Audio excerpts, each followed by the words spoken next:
Hakuna afya bila ya afya ya kama huamini hilo, ukienda Kidongo Chekundu utaamini zaidi.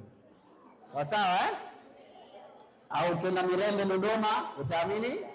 Naitwa Khamis Juma Khamis, ni member wa Zanzibar Psychological Counseling Association, manake ni jumuiya ya wanasaikolojia na ushauri nasaha Zanzibar. Ni program coordinator.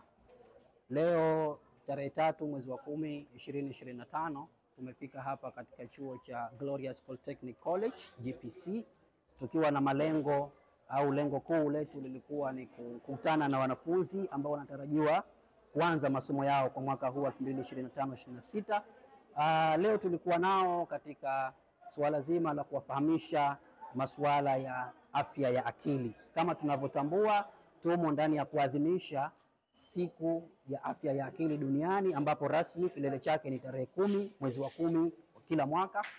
Na sisi basi tukaona tuchukue fursa hii, miongoni mwa programs ama activities ambazo tumeamua kuzifanya, mojawapo ilikuwa ni kuja kutoa elimu kwa wanafunzi. Kama tunavyofahamu kwa sasa changamoto ambazo hasa zinakumba rika hili la vijana wa umri huu ambao wanatarajiwa kuingia vyuoni, na tumefahamisha masuala mbalimbali ikiwemo aina za magonjwa ya akili, dalili za ugonjwa huu, lakini pia tumefahamisha jinsi gani mtu anaweza akapata matibabu. Lakini pia mwisho tumetoa wito kwa wanafunzi, walimu, lakini pia jamii kwa ujumla, jinsi ya kutunza afya ya akili na jinsi ya kufika kwa wataalamu wanaohudumia masuala haya ya afya ya akili. Kiuhalisia kuna dalili nyingi ambazo zinaweza zikajitokeza kwa mgonjwa wa afya ya akili. Kuna tabia za kimazingira, kuna tabia za mabadiliko ya tabia maana yake, lakini pia kuna tabia ambazo tunasema hizi tunazipima kitaalamu hasa, maana yake tunaweza kufanya psychological assessment kwa kutumia zile tools ama zile mbinu zetu za kisaikolojia, na mwisho wa siku tukasema mtu huyu manake ana depression, ana anxiety, ana post traumatic stress disorder, au mtu huyu pengine amedevelop schizophrenia, kwa kuangalia pengine dalili alizokuwa nazo, lakini pia kwa kuangalia muda gani amekuwa na hizo dalili, lakini pia tunaangalia athari ambazo zimejitokeza kwa mgonjwa huyu. Kwa hiyo sisi ili kusema mtu ana ugonjwa fulani hatutabiri kama watu wengi wanavyodhania. Tunapima kitaalamu na mwisho wa siku tunatoa jibu kwamba huyu ana 1 2 3 na anahitaji kufanyiwa 1 2 3 ili kuweza kumsaidia kitaalamu zaidi na kuweza kurudi katika hali yake ya kawaida. Lakini kwa ujumla kuna mabadiliko ya kisaikolojia, kuna mabadiliko ya kitabia, kuna mabadiliko ya kihisia mtu ambaye huwa anayapitia, ambapo ameanza ugonjwa huu au amefikia hatua fulani katika kudevelop ama kuwa na ugonjwa wa afya ya akili. Kwa jina naitwa Mnamal Mohamed Omar, ni memba kutoka taasisi ya Zapcam. Mimi katika masuala ya wanawake ambayo matatizo mengi yanatukumba sisi wanawake majumbani na hata sehemu nyingine za masomo, ninawashauri wanawake wenzangu wasikae kimya, wanaruhusiwa kutafuta msaada wanapoona hali sio shwari. Kwa hiyo wasikae tu nyumbani na matatizo, wanatakiwa watafute msaada, wawaambie watu ambao wanawaamini kuhusiana na mambo ambayo yanawatokea. Wasikae kimya, kiufupi tuwe tunatoa taarifa kwa wanasaikolojia, lakini pia kwa watu ambao tunawaamini, watu wetu wa karibu kama kina mama na wengine. Jina langu ni Abdulwahid Haji Makame, ni mwanachama wa Zanzibar Psychological Counseling Association.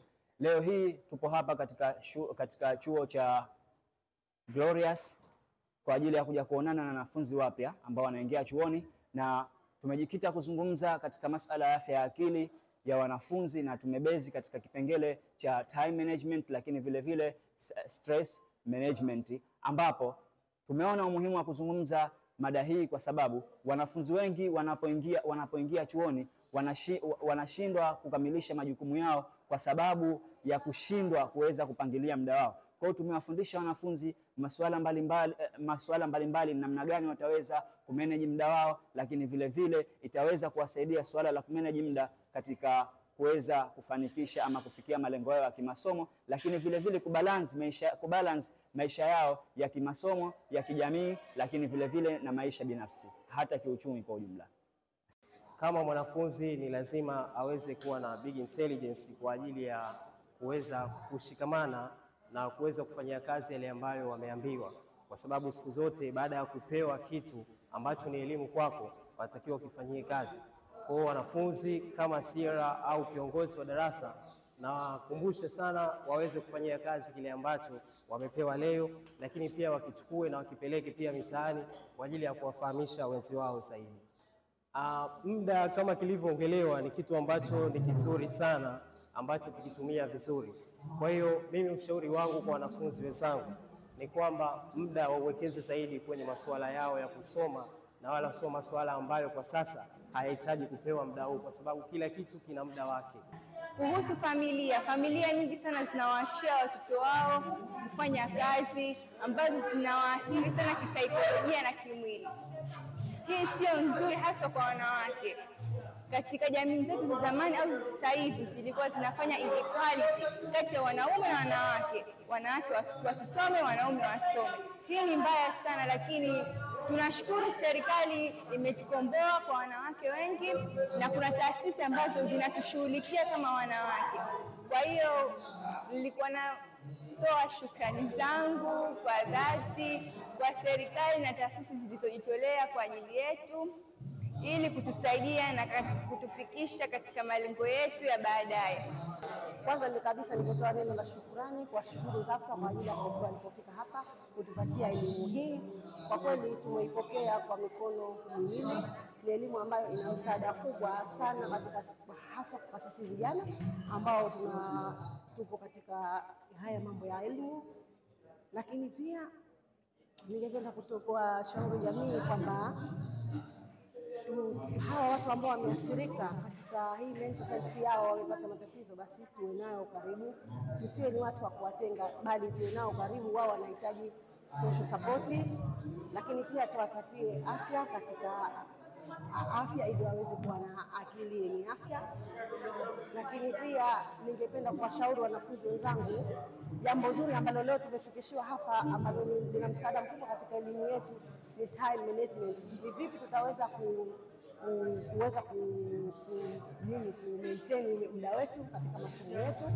Basi elimu hii tuifanyie kazi, hasa katika hiki kipengele cha time management, kwa sababu muda ndio kila kitu katika swala zima la elimu, na hasa katika swala zima la maisha yetu ya kila siku.